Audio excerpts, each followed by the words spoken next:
नमस्कार, मैं पंकज यादव। आप देख रहे हैं एचएनएन न्यूज। जुनून सच दिखाने का। बात उत्तर प्रदेश की करते हैं। उत्तर प्रदेश में कानून व्यवस्था और एनकाउंटर को लेकर विपक्ष के सवालों पर मुख्यमंत्री योगी आदित्यनाथ ने तीखा पलटवार किया। उन्होंने कहा, साथ ही पूछा भी विपक्ष से कि अपराधी को गोली क्यों मारी जाती है, लेकिन अगर पुलिस गोली नहीं मारेगी तो क्या खुद गोली खाएगी। ये बातें मुख्यमंत्री योगी आदित्यनाथ की तरफ से कही गई। उन्होंने कहा कि अगर सामने वाला कानून से भयभीत नहीं है तो उसे कानून के दायरे में लाकर कानून की भाषा समझाना पड़ता है। उन्होंने अखिलेश यादव पर भी निशाना साधते हुए कहा कि विपक्ष केवल सवाल उठाता है, लेकिन अपराधियों पर कार्रवाई से उन्हें परेशानी होती है। उन्होंने आगे यह भी कहा कि अपराधी को गोली चलाने की स्वतंत्रता है तो पुलिस के पास भी हमने इसीलिए पिस्तौल दी है कि वो भी उसके सामने उसका मुकाबला करे। उसका प्रशिक्षण इसी बात को लेकर हुआ और साथ ही जिस भाषा में समझे उसी भाषा में उन्हें समझाने का काम भी करें।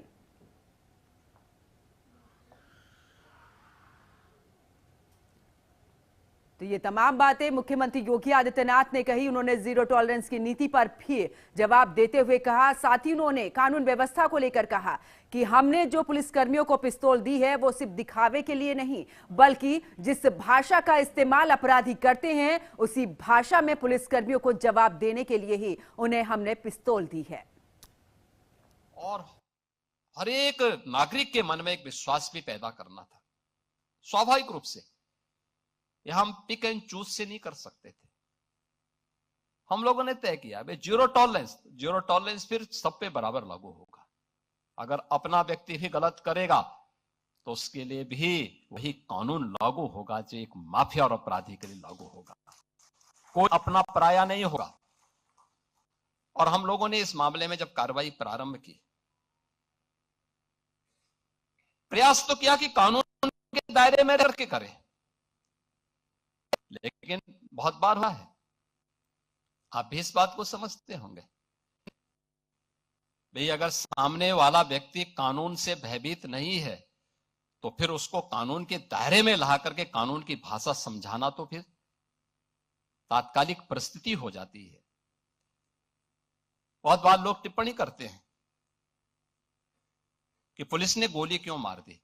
अगर पुलिस गोली ना मारी तो क्या पुलिस गोली खाए? ये दोनों काम एक साथ नहीं चल सकते।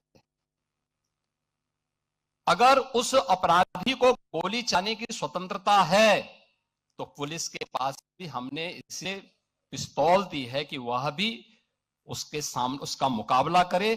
उसका प्रशिक्षण इसी बात को लेकर के हो रखा है और उसको जिस भाषा में समझे उस भाषा में उसको समझाने का। और इसी खबर पर ज्यादा जानकारी के लिए हमारे सहयोगी पुनीत मोहन हमारे साथ में लाइव जुड़ चुके हैं। पुनीत, आखिरकार बदमाशों को दो टूक एक बार फिर से मुख्यमंत्री योगी आदित्यनाथ की तरफ से कहा गया। उन्होंने कहा कि क्या पुलिसकर्मी गोली खाने के लिए है। कई बातों का जिक्र उन्होंने किया है, खास करके कानून व्यवस्था पर ले। जी बिल्कुल पंकज, एक बार फिर से एनकाउंटर पर उठ रहे सवालों का जवाब देते हुए मुख्यमंत्री योगी आदित्यनाथ ने साफ कहा है कि पुलिस अगर गोली ना मारे तो क्या गोली खाए। क्या पुलिस को पिस्तौल इसीलिए दी गई है? क्या उनका प्रशिक्षण इसीलिए कराया जाता है? अगर अपराधी को गोली चलाने की स्वतंत्रता है तो पुलिस भी उसी भाषा में जवाब देगी, क्योंकि प्रदेश में कानून व्यवस्था का राज कायम करना है। हर व्यक्ति के मन में एक विश्वास पैदा करना है कि प्रदेश में कानून व्यवस्था सभी के लिए समान है। ऐसा उन्होंने उद्यमियों और निवेशकों की फार्मा 1.0 कार्यक्रम में उद्यमियों को संबोधित करते हुए कहा। साफ तौर पर उनका इशारा वो समाजवादी पार्टी के राष्ट्रीय अध्यक्ष और पूर्व मुख्यमंत्री अखिलेश यादव की तरफ था कि 2017 में सरकार बनने के बाद अपराधियों पर जिस तरीके से जीरो टॉलरेंस की कार्रवाई शुरू हुई, आप देखिए हाफ एनकाउंटर और एनकाउंटर होने लगे तो लगातार सवाल खड़े होने लगे। अखिलेश यादव ने एक बार प्रेस कॉन्फ्रेंस करके यह भी कहा कि उन अपराधियों को भी गोली मारी जा रही है जिनको आसानी से गिरफ्तार किया जा सकता था। उसी का जवाब लगातार कई बार मुख्यमंत्री ने दिया और कल जब वो निवेशकों को संबोधित कर रहे थे तो उन्होंने साफ तौर पर कहा कि उत्तर प्रदेश में कानून व्यवस्था को कायम करने के लिए जिस तरीके के सख्त कदम उठाने पड़ेंगे उसे उठाया जाएगा। कानून व्यवस्था सभी के लिए समान है और ऐसे में अगर अपराधी कानून व्यवस्था की भाषा को नहीं समझता तो जाहिर तौर पर उसके ऊपर भी कार्रवाई होगी। हमने पुलिस को पिस्तौल इसीलिए दे रखी है और उनका प्रशिक्षण भी इसीलिए कराया जाता है। जी पंकज। बिल्कुल पुनीत, और देखिए क्योंकि जिस तरीके से ऑपरेशन लंगड़ा उत्तर प्रदेश में चल रहा है, आए दिन हम देख रहे हैं कि किस तरीके से जो कुख्यात बदमाश हैं उन पर एक के बाद एक ताबड़तोड़ कार्रवाई की जा रही है। ऐसे में कानून व्यवस्था को किस तरीके से दुरुस्त रखना है, कानून का खौफ किस तरीके से बदमाशों में कायम रखना है, इसको लेकर भी उन्होंने जिक्र किया। जी बिल्कुल, जिस तरीके से उत्तर प्रदेश में पहले कानून व्यवस्था पर तमाम सवाल खड़े होते थे। देखिए, ये वो अपराधी थे जो 50,000 और 1 लाख के इनामी थे, लेकिन राजनीतिक संरक्षण मिलने के चलते ये वहां के जो लोकल नेता होते थे उनकी रैलियों में बढ़ चढ़ करके हिस्सा लेते थे। पुलिस कागजों में उनको ढूंढती रहती थी और वो खुलेआम घूमते रहते थे। लेकिन 2017 के बाद से जब से कार्रवाई शुरू हुई है, लगातार अपराधियों का एनकाउंटर किया जा रहा है। कल सुबह भी वाराणसी में बनारसी यादव का एनकाउंटर किया गया, एसटीएफ के द्वारा उससे ढेर किया गया है। 1 लाख का इनामी था और उसके ऊपर भी कई मुकदमे दर्ज थे। उसने कई हत्या और लूटपाट की वारदातों को अंजाम दिया था। जिस तरीके से मुख्यमंत्री का संदेश साफ है कि पुलिस का मनोबल तोड़ने नहीं देंगे। कानून व्यवस्था को बरकरार रखने के लिए अगर अपराधियों के ऊपर गोली भी चलानी पड़ेगी जवाबी कार्रवाई में, तो पुलिस गोली चलाने में पीछे नहीं हटेगी। क्योंकि जिस तरीके से लगातार विपक्ष इस बात को कह रहा था कि पिक एंड चूज कार्रवाई होती है, यानी कि जाति देख करके मारा जाता, सजातीय सरकार चल रही है, इस बात का भी जवाब मुख्यमंत्री ने विधानसभा सत्र में दिया था। और देखिए, उस समय पर भी मुख्यमंत्री योगी आदित्यनाथ ने यह कहा था कि यहां पर जाति देखकर नहीं, अपराधी की कोई जाति नहीं होती है। जो अपराध करेगा उसे उत्तर प्रदेश में नहीं रहने दिया जाएगा। या तो उत्तर प्रदेश को छोड़ दे या फिर यहां पर अपराध करना छोड़ दे। जी बिल्कुल, जिस तरीके से 2017 में जब मुख्यमंत्री योगी आदित्यनाथ ने शपथ ली, उसके बाद एक कार्यक्रम को संबोधित करते हुए उन्होंने मंच से ऐलान किया था कि उत्तर प्रदेश के अपराधी या तो अपराध करना छोड़ दें, अन्यथा उनका नया ठिकाना या तो जेल होगी या किसी चौराहे पर पुलिस से उनकी मुठभेड़ निश्चित है। हालांकि जब मुख्यमंत्री ने इस बात को कहा था तो विपक्ष ने सीधे तौर पर कटाक्ष करते हुए कहा था कि उत्तर प्रदेश की कानून व्यवस्था पहले से ही सुदृढ़ है, क्योंकि अखिलेश यादव ने काफी काम किया। लेकिन देखिए, कई 1 लाख के इनामी थे, 50,000 के इनामी थे जो खुलेआम घूमते थे, राजनीतिक रैलियों में हिस्सा लेते थे, पार्टियों के काम करते थे और पुलिस चाह करके भी उन्हें टच नहीं कर पाती थी, क्योंकि कहीं ना कहीं उनको राजनीतिक संरक्षण प्राप्त रहता था। ऐसे में जब हिटलिस्ट बनना शुरू हुई तो जिले में जिस तरीके के दुर्दांत अपराधी थे वो अंडरग्राउंड हो गए। लेकिन मुख्यमंत्री का जो कथन था और उसके बाद जिस तरीके की कार्रवाई एसटीएफ ने और पुलिस ने करी है, लगातार आप देखिए 2017 से लेकर के अभी तक तमाम ऐसे दुर्दांत अपराधी रहे हैं जो 1 लाख रुपए के इनामी थे और उनका एनकाउंटर हुआ है, मुठभेड़ में वो मारे गए हैं। तो कई ऑपरेशन लंगड़ा के तहत उनके ऊपर कार्रवाई करी गई है, तो वहीं कई को गिरफ्तार किया गया है। देखिए, राजनीतिक संरक्षण और अपराधियों का गठजोड़ ये यूपी में 2017 से पहले एक नाजीर बन चुका था। अगर हम 80 के दशक की बात करें, 90 के दशक की बात करें, तो अपराधी पूरी तरीके से संरक्षित नेटवर्क में रहते थे, यानी कि राजनीतिकरण से उनको संरक्षण दिया जाता था। जो बड़े राजनेता रहते थे उनके वो संपर्क में रहते थे। ऐसे में पुलिस चाहकर के भी उनके ऊपर कार्रवाई नहीं कर पाती थी। लेकिन 2017 में जब मुख्यमंत्री योगी आदित्यनाथ ने शपथ ली, उन्होंने साफ तौर पर कहा था कि उत्तर प्रदेश को सबसे पहले भय मुक्त उत्तर प्रदेश बनाना है और उसके लिए पुलिस को एक्शन लेना होगा। पुलिस को अगर अपराधी कानून की भाषा नहीं समझता है और पुलिस पर प्रहार करता है, पुलिस पर वार करता है, तो पुलिस भी जवाबी कार्रवाई करे। उसके बाद लगातार जो ऑपरेशन चल रहे हैं, चाहे वो ऑपरेशन लंगड़ा हो, चाहे वो ऑपरेशन मुठभेड़ हो, आप देखिए कि दुर्दांत अपराधियों का सफाया उत्तर प्रदेश से हो रहा है। देखिए, उत्तर प्रदेश में अगर विकास को लाना है, विकास को बढ़ावा देना है, निवेश को लाना है और उद्यमियों को ये आश्वासन देना है कि उत्तर प्रदेश में वो पूरी तरीके से सुरक्षित है, यहाँ पर उन्हें उनसे किसी भी तरीके की रंगदारी नहीं मांगी जाएगी, किसी भी तरीके की वसूली नहीं करी जाएगी, तो ऐसे अपराधियों के ऊपर कार्रवाई करना बिल्कुल सुनिश्चित किया जाना जरूरी है और उनका खात्मा करना भी जरूरी है। जिस तरीके से उत्तर प्रदेश पुलिस और एसटीएफ लगातार कंबाइंड ऑपरेशन चला करके इन्होंने कई अपराधियों को ढेर किया, तो वहीं कई अपराधी या तो लोकल पुलिस की मुठभेड़ में ढेर हुए हैं, या ऑपरेशन लंगड़ा के शिकार हुए हैं, या फिर एसटीएफ की कार्रवाई का शिकार हुए हैं। देखिए, जिस तरीके से अपराधियों पर पुलिस कार्रवाई कर रही है, विपक्ष का कार्य है कटाक्ष करना। विपक्ष लगातार कटाक्ष करता है। अखिलेश यादव ने यह तक कहा था कि हमारी सरकार जब आएगी तो 2017 से लेकर के और 2027 के बीच में जो एनकाउंटर हुए होंगे उनकी भी जांच कराई जाएगी। लेकिन तरीके से उत्तर प्रदेश में कानून व्यवस्था को कायम करने के लिए लगातार अपराधियों पर कहर करके यूपी पुलिस टूट रही है। ये एक नाजीर बन चुका है पूरे देश में। देश की पुलिस की शैली की अब फिलहाल तारीफ होती है। जी पुनीत, लेकिन दूसरी तरफ जिस तरीके से अखिलेश यादव ने इस बात का भी जिक्र किया था कि आखिरकार एनकाउंटर को लेकर पूरी लिस्ट रही थी कि कितने एनकाउंटर इन सालों में हुए हैं, उसको लेकर भी उन्होंने सामने रखा, जिसका कि जवाब मुख्यमंत्री योगी आदित्यनाथ ने बड़ी ही यहाँ पर उन्होंने कहा कि आखिरकार जो आरोपी हैं उनकी लिस्ट बनाना, उनके खिलाफ कार्रवाई करना ही तो जीरो टॉलरेंस की नीति है। मुख्यमंत्री योगी आदित्यनाथ ने अपने संबोधन में कई बार इस बात को साफ कहा है कि हम पूरी कोशिश करते हैं कि अपराधियों को भी कानून व्यवस्था की भाषा समझाई जाए और उनको यह समझाया जाए कि अगर उन्होंने अपराध किया है तो वो सरेंडर कर दे। लेकिन अगर अपराधी पुलिस पर फायर झोंकेगा तो जाहिर तौर है कि पुलिस को पिस्टल और उनको ट्रेनिंग इसलिए नहीं दी गई है कि वो केवल अपना बचाव करें।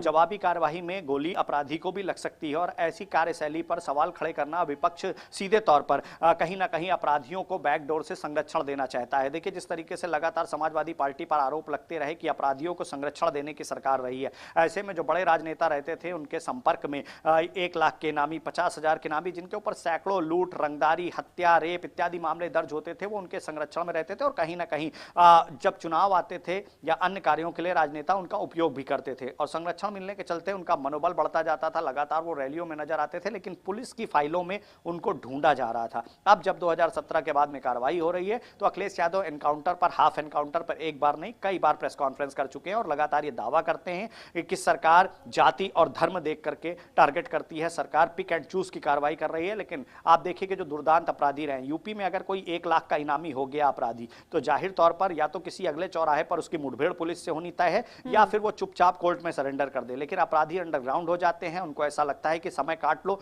हो सकता है भविष्य में सरकार बदलेगी और पुनः संरक्षण प्राप्त हो जाएगा। लेकिन इसी बीच लगातार पुलिस को जो इनपुट मिलते रहते हैं और पुलिस जब उन पर कार्य करती है, तो चाहे वो एसटीएफ हो या फिर यूपी पुलिस हो या फिर क्राइम ब्रांच हो, आप देखिए कि मुठभेड़ में कई 1 लाख के नामी, 50,000 के नामी ढेर भी हुए हैं। जी बिल्कुल पुनीत, और देखिए महिला सुरक्षा को लेकर भी मुख्यमंत्री योगी आदित्यनाथ ने उस बात का भी जिक्र किया कि आखिरकार महिलाएं अब उत्तर प्रदेश में खुद को कितना सुरक्षित महसूस करती हैं, क्योंकि पहले देखा जाता था कि रात के समय पर महिलाएं घरों से कम बाहर निकलती थी। वो खास करके कामकाजी महिलाओं को लेकर उन्होंने जिक्र किया था। उन्होंने कहा कि अब का समय ऐसा है कि अब कानून व्यवस्था बेहतर है, महिलाओं के लिए सुरक्षा के लिए भी। जिस तरीके से अगर पुलिसकर्मियों की बात करें, महिला थानों की बात करें, वहां पर भी उनको बहुत अच्छे तरीके से वहां पर हाईलाइट किया गया है और व्यवस्थाएं भी दुरुस्त की गई है। यानी कि अगर आप तुरंत फोन करते हैं उस पर तुरंत कार्रवाई भी होती है।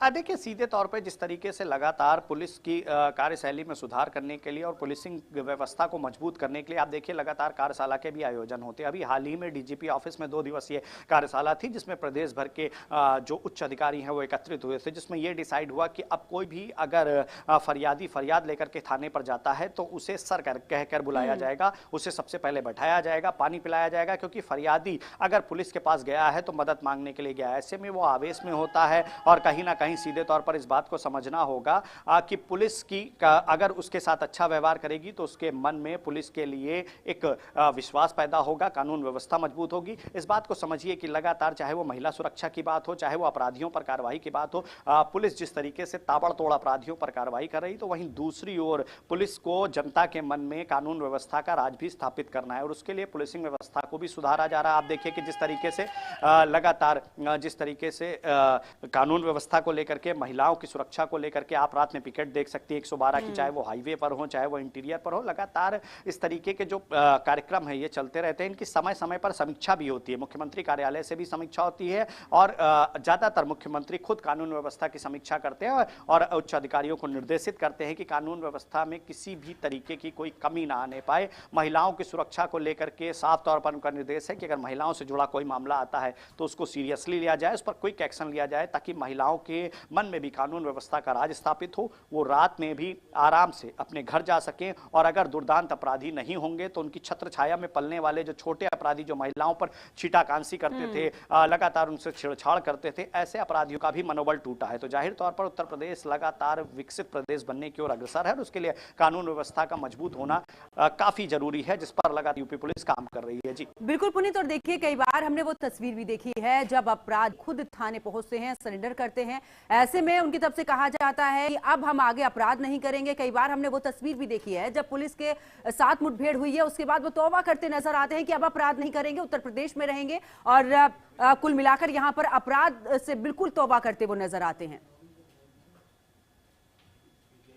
देखिए उत्तर प्रदेश में 2017 से जब से ऑपरेशन लंगड़ा और ऑपरेशन मुठभेड़ की शुरुआत हुई, लगातार हाफ एनकाउंटर और एनकाउंटर होने शुरू हुए, तो कई ऐसे अपराधी थे जिन्होंने राजनीति का या तो चोला पहन लिया था या फिर वो समाज में प्रदर्शित करने का प्रयास कर रहे थे कि वो अब सुधर गए हैं। लेकिन कानून व्यवस्था को पूरी तरीके से बदहाल करने का अगर उनको कोई मौका मिलता था तो उसे वो छोड़ते नहीं थे। अमूमन उत्तर प्रदेश में जो दंगे होते थे उसमें भी अपराधियों के हाथ रहते थे। जाहिर तौर पर समाज में वो एक प्रतिष्ठित व्यक्ति बनने के लिए राजनीतिक चोला ओढ़ लेते थे, लेकिन कानून के रिकॉर्ड में किसी के ऊपर 20 मुकदमे दर्ज थे तो किसी के ऊपर 25 मुकदमे दर्ज थे। ऐसे में जब कार्रवाई होना शुरू हुई तो अपराधियों को यह बात समझ में आ गई कि अगर कानून व्यवस्था को चुनौती दी, पुलिस का सामना किया तो मुठभेड़ होना निश्चित है और ऐसे में हाफ एनकाउंटर या एनकाउंटर हो सकता है। आपने वो तस्वीरें भी देखी होंगी कि हाथ में तख्ती लेकर के अपराधी थानों के अंदर जाते थे और तौबा करते थे, क्षमा मांगते थे कि आज के बाद हम अपराध नहीं करेंगे। कानून व्यवस्था की जो ये बदली हुई तस्वीर है, यही उत्तर प्रदेश में निवेश लाएगी, यही उत्तर प्रदेश में महिलाओं को सुरक्षित करेगी,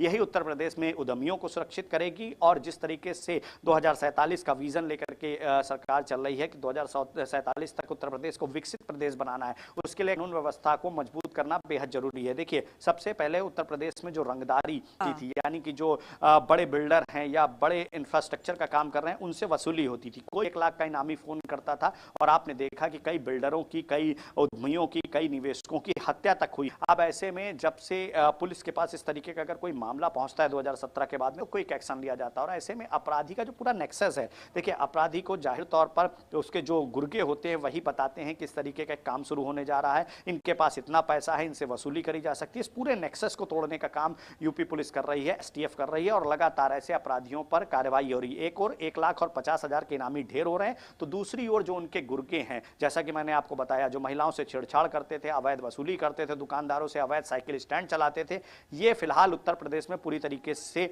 लगाम लग चुकी है। इस पे आप उत्तर प्रदेश में कहीं भी अवैध स्टैंड नहीं पाएंगे, वरना अपराधियों के गुर्गे कहीं भी पिंक पर्ची लेकर के खड़े हो जाते थे जिसके ऊपर नगर निगम छपा होता, थाने से उनकी सेटिंग होती थी और कहीं भी अगर उनको ये लगता था कि यहाँ पर गाड़ियां ज्यादा पार्क होती, वहां पर्ची पकड़ाते थे, वसूली करते थे। कई बार शिकायतें होती थी, मारपीट हो जाती थी, लेकिन अंततः पीड़ित होता था, उसी को चुप होना पड़ता था क्योंकि इन लोगों को राजनीतिक संरक्षण प्राप्त था। पुलिस चाहकर के भी उनके ऊपर एक्शन नहीं ले पाती थी। लेकिन जिस तरीके से योगी आदित्यनाथ ने सबसे पहले अवैध स्टैंडों पर कार्रवाई करी, देखिए अपराधियों के आर्थिक गठजोड़ को भी तोड़ा गया, जो उनकी सोर्स ऑफ इनकम थी उसको बंद किया गया ताकि वो पूरी तरीके से कमजोर पड़े। ऐसे में कहीं ना कहीं कानून व्यवस्था को मजबूत करने के लिए जो मुख्य कदम उठाए गए हैं, विपक्ष लगातार कटाक्ष करता है और विपक्ष का कार्य है कटाक्ष करना, लेकिन जब भी बात एनकाउंटर, हाफ एनकाउंटर की होती है तो मुख्यमंत्री योगी आदित्यनाथ खुद स्टैंड करते हैं, सामने आकर के विपक्ष के सवालों का जवाब देते हैं। कल भी उन्होंने अखिलेश यादव का नाम ना लेते हुए भी कटाक्ष करते हुए कहा कि कुछ लोगों के पेट में दर्द होता है जब पुलिस अपराधियों पर गोली चलाती है,